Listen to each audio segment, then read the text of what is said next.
এইটো আপোনালোকৰ বাতৰি।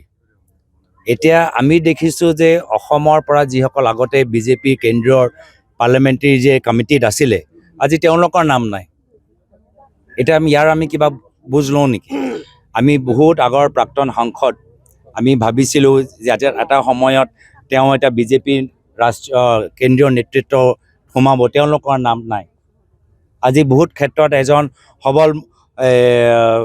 মন্ত্ৰী যিজন আগতে বহুতখিনি সুবিধা পাইছিল, DIPR তেওঁলোকৰ ওচৰত আছে, আজি DIPR তেওঁলোকৰ হাতৰ পৰা গুচি গ'ল।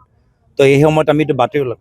তো সেইকাৰণে এই সময়ত উৰা বাতৰিত জোৰ দিয়াতকৈ প্ৰত্যেক বিধায়কে বিধানসভাত সুন্দৰভাৱে নিজৰ সমষ্টি অঞ্চলৰ বিষয়বোৰ উত্থাপন কৰাৰ পিছত প্ৰত্যেকজনে আজি নিজৰ নিজৰ সমষ্টিত গৈ তেওঁলোকৰ সমষ্টি সমস্যাবোৰ বুজ লৈছে। প্ৰত্যেকজনে আমাৰ জুবেৰ আলম তেওঁ নিজৰ সমষ্টিত গৈ মানুহৰ বুজ লৈছে, মানুহৰ কাষ চাপিছে। বহুত দিন সকলোৱে বিধানসভাৰ মজিয়াত উপস্থিত থাকিবলৈ হ'ল, এতিয়া গৈ তেওঁলোকৰ মানুহৰ ওচৰত গৈছে। তো সকলোকে আমি দেখিছোঁ ভালদৰে কাম কৰিছে। আৰু এতিয়া আমি যিদৰে যোৱাকালি কাজিৰঙাৰ ইক' চেঞ্চিটিভ জ'নৰ সম্পৰ্কত যিদৰে আমি মুখ্যমন্ত্ৰীক আমি ধৰিছোঁ, মই প্ৰথমবাৰ বাবে দেখিলোঁ যে আমি প্ৰতিবাদ কাৰ্যসূচী আৰম্ভ কৰা নাই, মুখ্যমন্ত্ৰী সংবাদমেল পাতিলেই। আমাৰ প্ৰতিবাদী কাৰ্যসূচী আমি আৰম্ভ কৰাই নাই। আৰু মুখ্যমন্ত্ৰী মহোদয়ে কাজিৰঙা সম্পৰ্কত দিনতে তেওঁ সংবাদমেল দি আমাক উত্তৰ দিবলৈ আৰম্ভই কৰিলে। আমি মূল কথাবোৰ অভিযোগবোৰ উত্থাপন কৰা নাই।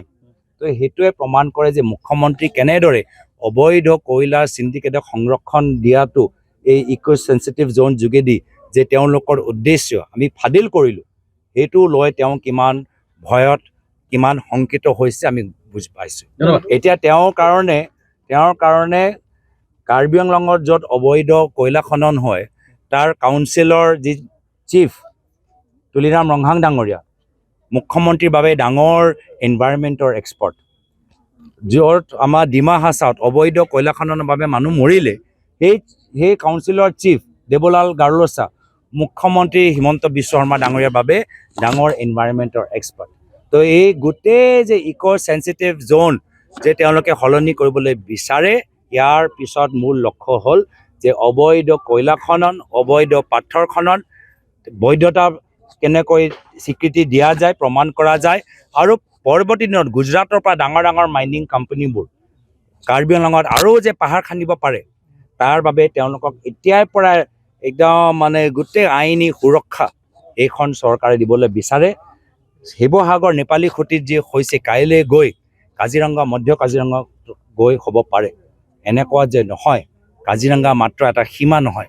বানপানীৰ সময়ত হাতীবোৰ ওলাই আহে, তেতিয়া তেওঁলোকে কাজিৰঙাৰ সীমা ক'ত তেওঁলোকে হাতীবোৰ নাজানে। তেওঁলোকে এলিফেণ্ট কৰিডৰ আছে, 9টা এলিফেণ্ট কৰিডৰ আছে, কাৰ্বি আংলঙত যোৱা বানপানীৰ সময়ত তাতেই যায়।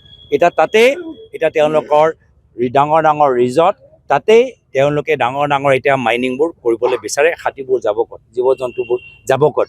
এই ক্ষেত্ৰত আমি যে মাত মাতিছোঁ, সেইকাৰণে এই ধৰণৰ বিভিন্ন আজি এই বিষয়বোৰ যে কংগ্ৰেছে উত্থাপন কৰিছে, তল পেলাবলৈ চৰকাৰে বিভিন্ন ধৰণৰ ৰণকৌশল ইস্তেমাল কৰিছে, ব্যৱহাৰ।